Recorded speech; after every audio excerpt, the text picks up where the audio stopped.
Welcome back to the channel, folks. Dan here of Grounded Tech, and today we are talking about this, the Galaxy S24 Plus. Now, when it comes to comparisons, we do see a lot of people sort of leaning into the Galaxy Ultras, but the S24 Plus, especially when compared to the Pixel 8 Pro, I would say is the direct comparison.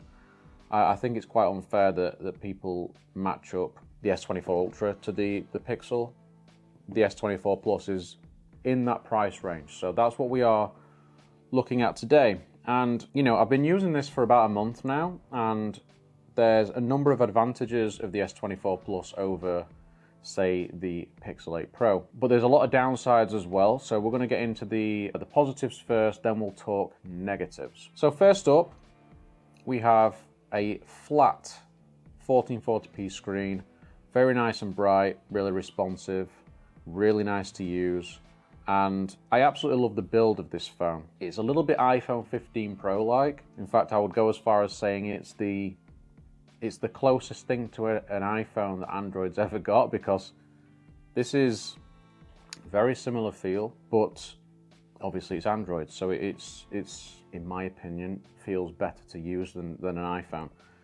But we've got the frosted back, flat sides, aluminium of course, and yeah, I think Samsung's just trying to get the identity right across all of their devices now, like bringing the S23 Ultra here. You know, you can see they're from the same family. An Ultra shouldn't be classed as an S-tier device, but let's not dive into that. So, other things I've been happy with the S24 Plus: performance, battery life. Now, this is kind of a double-edged sword. The performance is very, very good. We've got some benchmarks here that you can see on screen, and you know, we've got the Exynos 2400 in here, and that's controversial in the sense that some regions, and Samsung's done this before, some regions have Exynos and some regions have Snapdragon. This is something that I'm not happy about, and nobody should be happy about, even if this year it's actually pretty good. I mean, the last few versions of Exynos have been not been great compared to the Snapdragon competition. So, you know, if you're in the UK, you're paying equal or more for a device that is inferior, technically.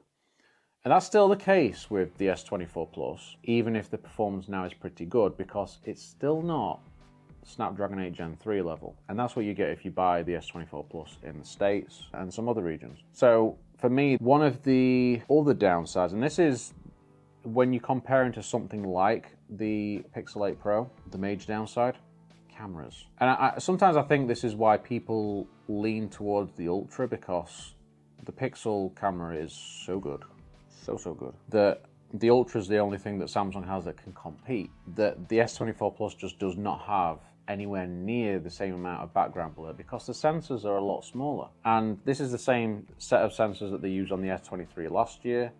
They were inferior last year as well.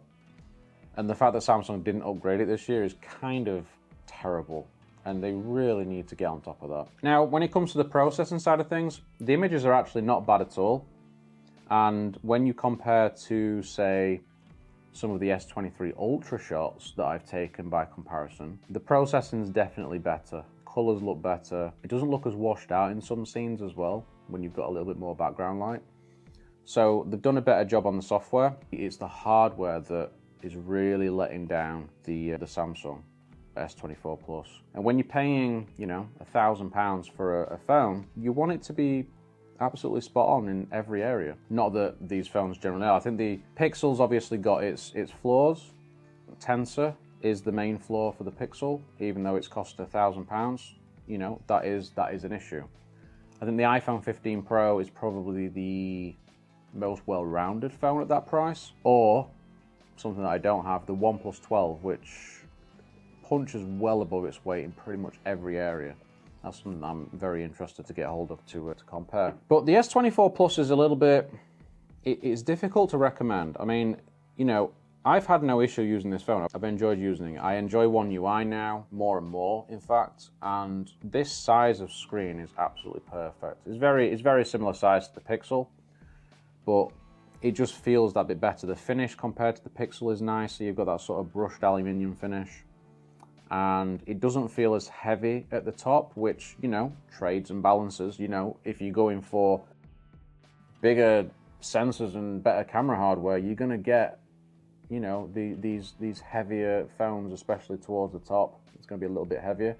Something like a Xiaomi 14 Ultra, those things are weighty. So, you know, Samsung's gone for more of a balanced approach. Samsung's decided to keep the sensors small, keep the design pretty flush, so you don't get much in the way of the cameras protruding. They've kept a lot of things the same on the S24 Plus as last year's model. But then here's the problem. If you're looking to buy a phone outright, you're probably not going to buy the S24 Plus. If anything, you're going to the S23 Ultra, which is something that I am absolutely loving using at the minute. Sure, camera processing for it is an issue, but in terms of the actual build, the versatility of the cameras, having the S Pen, it's an absolute beast. The 8 Gen 2 as well, Snapdragon 8 Gen 2 is fantastic. Sure, it doesn't give you the peak performance of an Exynos 2400 like what's in the S24 Plus, but you won't notice. There's barely anybody out there that will notice. In fact, the 8 Gen 2 will probably give you a bit better battery life, and I would imagine that performance-wise, it'll perform pretty well. But yeah, when you compare the Exynos 2400 in the S24 Plus to the Snapdragon 8 Gen 2 in the S23 Ultra, you're not going to notice any difference day to day, in all honesty. I think the Exynos is perfectly fine. It's just when you start pushing it a little bit more that the battery drain's a little bit more severe than it is on the Snapdragon. But day to day, you're not going to find any benefit to that at all. So if you are looking to buy a phone outright and you're looking at a Samsung, honestly, the S23 Ultra, this is my top pick at the minute. But it kind of leaves the S24 Plus in a bit of a weird place because, you know, you can get the Pixel 8 Pro. Pixel 8 Pro is quite heavily discounted in a lot of places now. I've seen some places selling it at like £650, which is crazy. If cameras are important to you, the Pixel is the better option.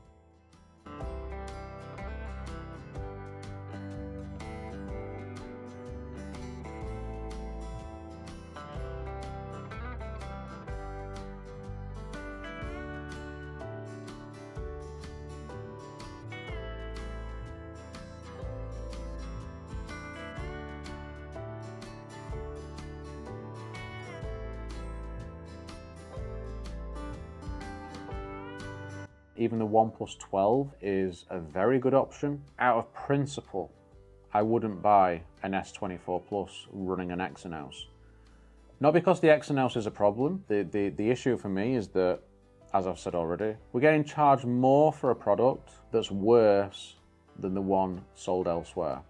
Now, there's an easy solution to this. Samsung could either put Snapdragon in everything, like they did last year, which was great, or, which I think Exynos is good enough now, put Exynos in all of its models, even the Ultra. I realise that might be controversial, but I actually think that Samsung could do that with the performance that they've got from the Exynos 2400. I think it's possible, because it'd be nice to have more competition in that respect, you know, Samsung pushing that more.